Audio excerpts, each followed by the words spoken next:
Rimuru, the Hero Copycat by RimuruEdward6. Chapter 2. Izuku Pav. The next day, Rimuru and I sat under the shade of a tree during lunch break. My mind was still spinning from everything she'd told me yesterday about my supposed quirk. I'd spent half the night flipping through my notebooks, trying to see if there was some truth to her claims. The idea that I had a quirk all along, it didn't seem real. Rimuru, on the other hand, seemed completely unbothered as she bit into her sandwich. She caught my nervous glance and smirked. "Still thinking about it, huh?" she asked, her tone teasing. "Of course," I blurted. "If what you're saying is true, I don't even know where to begin. How does it even work? Why didn't you tell me earlier?" She shrugged, taking another bite before answering. "To be fair, I only figured it out recently. But now that I've connected the dots, it makes a lot of sense." I frowned. "But what does it mean? If I really have this analytical appraisal quirk, why does it feel like I'm just me? I've never done anything special with it." Rimuru leaned back, looking up at the sky thoughtfully. "That's the thing about quirks like yours, they don't announce themselves. They don't come with explosions or lasers. They're quiet, subtle, but just as powerful if you know how to use them." She turned to me, her golden eyes gleaming with a mix of amusement and something deeper. "And besides, I might have used your quirk a lot, Izuku." My eyes widened. "Wait, what? What do you mean?" Rimuru smirked, leaning closer as if sharing a secret. "I mean, my quirk, analytical copycat, lets me analyze and use other quirks, right? But it doesn't work in isolation. I need information to really make it effective. And guess where I get most of my information from?" I blinked, stunned. "From me." She nodded, grinning. "Exactly. Your quirk is like a cheat sheet for everything. When I analyze a quirk, I get the basic blueprint, how it works, its strengths and weaknesses. But with your help, I can take it so much further. Your notes, your insights, your instinct for figuring out how things work, it's like adding another layer to my own quirk." I stared at her, speechless. "So, you're saying my quirk helps your quirk?" "That's exactly what I'm saying," Rimuru admitted. "And that's just the beginning. With your quirk, I don't just analyze quirks, I can figure out fighting styles, tactics, weaknesses, strengths, and even what's best for a situation. You're like a walking strategy guide." Her words were overwhelming. I didn't know whether to feel flattered or confused. "But, how does that make me a hero? If it's only useful for other people." "Who said it's only useful for other people?" Rimuru interrupted, her tone serious. "You're not seeing the big picture, Izuku. Your quirk isn't about throwing punches or blasting villains. It's about seeing what no one else sees, knowing what no one else knows. That's a power most heroes would kill for." I looked down at my hands, her words sinking in. Could she really be right? Could this strange, invisible quirk of mine be something that could make me more than just quirkless? Rimuru leaned back against the tree, her voice softer now. "Look, I get it. You've spent your whole life being told you can't be a hero. But the truth is, you've already been one in so many ways. You just haven't realized it yet." I clenched my fists, determination starting to build in my chest. If what Rimuru said was true, then maybe, just maybe, there was a path forward for me after all. "What do I do now?" I asked, my voice trembling with a mix of fear and hope. Rimuru smiled, her expression warm but calculating. "First, you trust yourself. And second, you start training that incredible brain of yours. If you're going to be a hero, Izuku, you're going to be the kind that changes everything." Her words lit a fire inside me. For the first time, I felt like there was a real chance I could make my dream come true. And I wasn't going to waste it. The sun was warm overhead as Rimuru and I started walking home. I was still buzzing from our earlier conversation, my thoughts racing with all the possibilities she'd opened up for me. Could my quirk really be something that could change my future? The idea felt too big to grasp, but with Rimuru by my side, I was starting to believe it. I was about to ask her another question when Rimuru suddenly stopped. Her entire demeanor shifted in an instant, her usual laid-back expression hardened into something sharp and focused. "Rimuru?" I asked nervously. She didn't answer. Instead, she grabbed my arm and yanked me closer, her blue eyes scanning the area like she was reading something only she could see. Then, without warning, she slammed her hand into the ground. Before I could react, the earth beneath us gave way, and we fell into a narrow, makeshift tunnel. I barely had time to let out a yelp before we hit the bottom. "Stay still," Rimuru whispered, her voice barely audible but firm. She pressed a finger to her lips, her gaze flickering upward. My heart was pounding as I tried to make sense of what just happened. "Rimuru, what?" "Shish," she hissed, leaning closer. "We have villains above us. Don't make a sound." "Villains." My blood ran cold. I froze, straining my ears to catch anything from above. At first, there was nothing but the muffled sounds of the city, but then I heard it, a low, gruff voice speaking in clipped tones. "Did you see anyone?" "No, but we can't take chances. Boss said to keep this area clear." Another voice chimed in, this one lighter but just as menacing. "Relax. Who's going to notice us out here? We'll be done before anyone shows up." I felt my stomach twist. These weren't just random people, they were up to something dangerous. I turned to Rimuru, my voice barely above a whisper. "What do we do?" Rimuru's eyes narrowed. She was completely calm, like she'd already planned out 10 different scenarios in her head. She leaned in close, her voice steady. "We wait. If they move on, we stay hidden. If they come this way." She paused, her gaze sharpening. "Then I'll handle it." Her confidence was reassuring, but I couldn't help the wave of panic rising in my chest. "But what if?" "Izuku," she cut me off, her tone firm but not unkind. "Trust me." I nodded, swallowing hard. I'd seen Rimuru in action before. She wasn't just confident, she was capable. Still, I couldn't stop the fear creeping in. The voices above grew louder for a moment, and then they started to fade. I held my breath, waiting for Rimuru to signal that it was safe. Finally, after what felt like an eternity, she exhaled softly and looked at me. "They're moving away. Let's give it a minute before we surface." I nodded, my heart still racing. As we waited, I couldn't help but marvel at how quickly Rimuru had reacted. She didn't just have a plan, she'd executed it flawlessly, creating this hiding spot in seconds.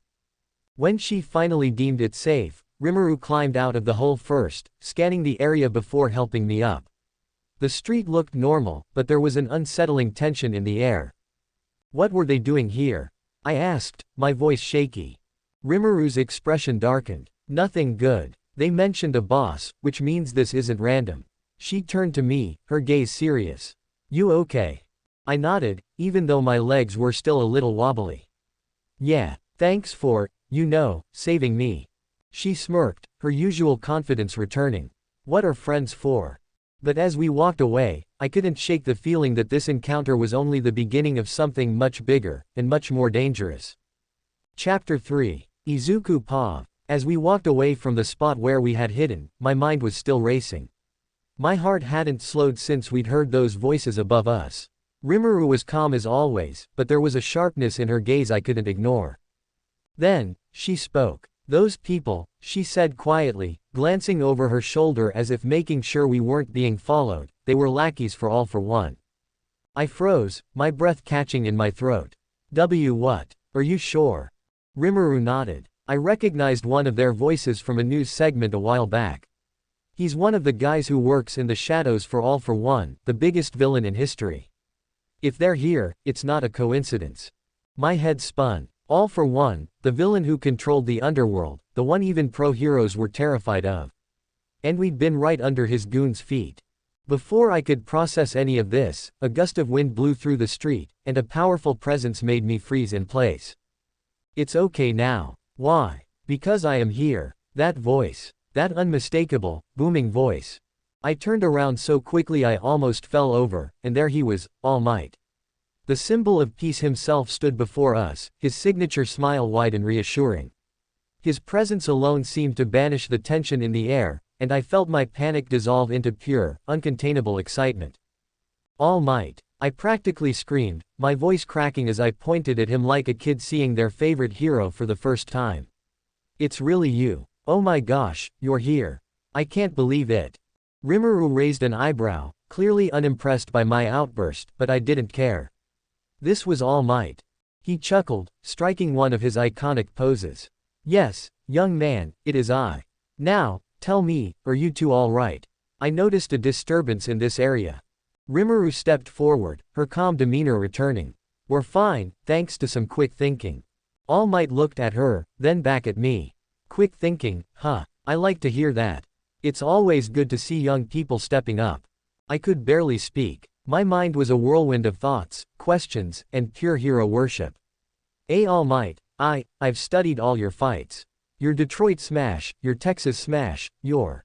All right, Rimuru cut in, placing a hand on my shoulder and pulling me back gently. Fanboy later. We need to figure out what's going on here. All Might tilted his head, his expression softening.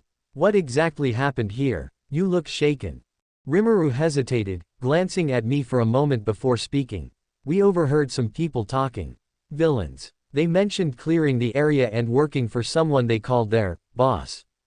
All Might's smile faltered, just for a second, before he recovered. I see. And did you recognize any of them? Rimuru nodded slowly. One of them works for All for One. I recognized his voice. The air grew heavy. Even All Might's larger-than-life presence couldn't fully mask the seriousness of the situation. All for One, he muttered, his voice low. That's troubling news. I clenched my fists, my fanboy excitement giving way to a mix of fear and determination. Just being near All Might made me feel braver, like I could face anything. Is there anything we can do to help? I asked, my voice trembling but sincere. All Might looked at me, his eyes kind but firm. You've done plenty already by staying safe and sharing this information. Leave the rest to the pros. Rimuru's gaze flicked to him, unreadable as always, but she didn't argue. As All Might prepared to leave, he turned back to us, his smile returning. You two have potential. Keep your wits about you, and never stop striving for the best version of yourselves. The world needs more young people like you.